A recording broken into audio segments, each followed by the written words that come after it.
وبرکاتہ۔ وعلیکم السلام ورحمۃ اللہ وبرکاتہ۔ ارے بھائی تم کئی دنوں سے کہاں تھے؟ تمہارے دیدار کو ہم ترس گئے۔ ارے بھائی بڑوں کے لیے سسرال اور چھوٹوں کے لیے ننیال، دنیا میں جنت کی طرح لگتے ہیں۔ اچھا تو آپ نانی کے گھر چلے گئے تھے، تب یہ خوب موٹے تازے نظر آ رہے ہو۔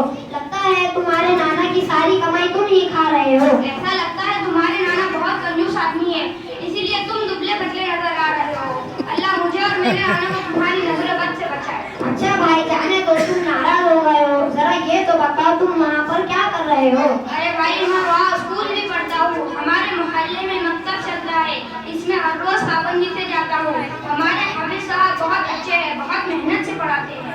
آپ کے حافظ صاحب آپ کو کیا کیا سکھاتے ہیں؟ ہمارے حافظ صاحب ہم کو قرآن پڑھاتے ہیں اور دین کی ضروری باتیں سکھاتے ہیں اور قرآن اور حدیث کی باتیں بتاتے ہیں۔ اچھا ماشاء اللہ، آپ کے حافظ صاحب تو بہت اچھے ہیں۔ ذرا یہ بتائیے وہ کون سا گناہ ہے جس کو اللہ کبھی معاف نہیں کرے گا؟ جس انسان کی معاشرت پر ہوگی اس کو اللہ کبھی معاف نہیں فرماتا۔ اچھا بتائیے وہ کون سا گناہ ہے جس کا بدلہ دنیا اور آخرت میں ضرور مل کر ہی رہے گا؟ میرے بھائی جس کا بدلہ دنیا و آخرت میں مل کر رہے گا وہ گناہ انسانوں پر ظلم کرنا ہے، ظلم کا بدلہ اس دنیا ہی میں مل کر رہے گا۔ میرے بھائی ذرا یہ بتائیے وہ کون سی دو آوازیں ہیں جن پر اللہ نے لعنت فرمائی ہے؟ نمبر 1 خوشی کے وقت خوب باتیں گانے اور ناچ گانے کرنا، دوسرے مصیبت کے وقت چیخنا چلانا، ان دونوں پر لعنت فرمائی ہے۔ پھر خوشی کے وقت اور غمی کے وقت مسلمانوں کو کیا کرنا چاہیے؟ ارے بھائی اللہ نے اگر خوشی کا موقع دیا ہے تو اس پر اللہ کا شکر ادا کرے، اور کوئی مصیبت وغیرہ آئی ہے تو اس پر صبر کرے، یہ حکم مسلمانوں کو اللہ نے دیا ہے۔ اچھا ایک بات اور بتائیے، جو انسان بغیر علم کے لوگوں کو مسائل بتاتا ہے، لوگوں کو فتوے دیتا ہے، اس کا کیا حکم ہے؟ جو انسان بغیر علم کے لوگوں میں فتوی دیتا ہے اس پر فرشتے لعنت کرتے ہیں، سنا آپ نے؟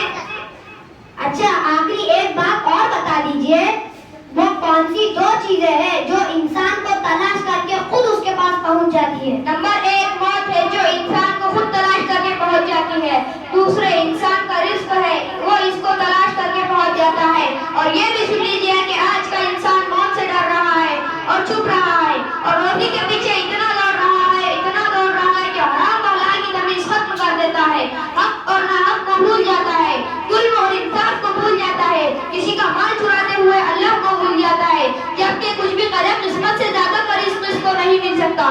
آیا آپ کی سمجھ میں؟ جی ہاں آپ کی بات حق ہے، سچ ہے۔ پھر کیا ضرورت ہے کسی کا دل دبا کر حاصل کرنے کی؟ پھر کیا ضرورت ہے جھوٹ بول کر حاصل کرنے، دھوکہ دے کر مال کمانے کی؟ پھر کیا ضرورت ہے کسی کا مال ہڑپ کرنے کی؟ پھر کیا ضرورت ہے سود کا پیسہ لے کر کاروبار کرنے کی؟ بے شک آپ نے بہت پتے کی بات بتائی ہے۔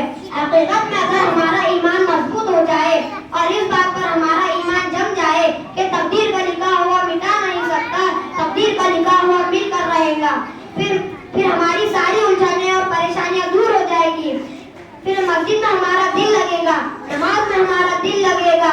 واہ بھائی واہ، آپ نے تو نانی کی گھر صحت بھی بنا لی اور آخرت بھی بنا لی۔ اللہ تعالیٰ آپ کو اس سے زیادہ ترقی عطا فرمائے، آپ کے علم میں برکت عطا فرمائے۔ میرے بھائی یہ سب کچھ مجھے میری نانی کے گھر سے نہیں ملا ہے، بلکہ یہ باتیں مجھے مکتب حسن مسجد حسن محمود پورہ اور قبائل شہر سے ملی ہے۔ یہ میرے استاد محترم کی محنت کا ثمرہ ہے۔ آپ سے بھی گزارش ہے کہ عید کے بعد مکتب حسن میں داخلہ لے کر اپنے آپ کو علم کے زیور سے آراستہ کیجیے اور اپنے گھر والوں کو بھی اس کا فائدہ پہنچائیے اور اپنی آخرت کی فکر کیجیے۔ جی ہاں میں بھی عید کے بعد آپ کے مکتب میں داخلہ لیتا ہوں انشاءاللہ۔ آپ میرے حق میں دعا کیجیے، اللہ تعالیٰ میرے لیے آسان کرے گا۔ اچھا بھائی اب چلتے ہیں، السلام علیکم ورحمۃ اللہ وبرکاتہ۔ وعلیکم السلام ورحمۃ اللہ وبرکاتہ۔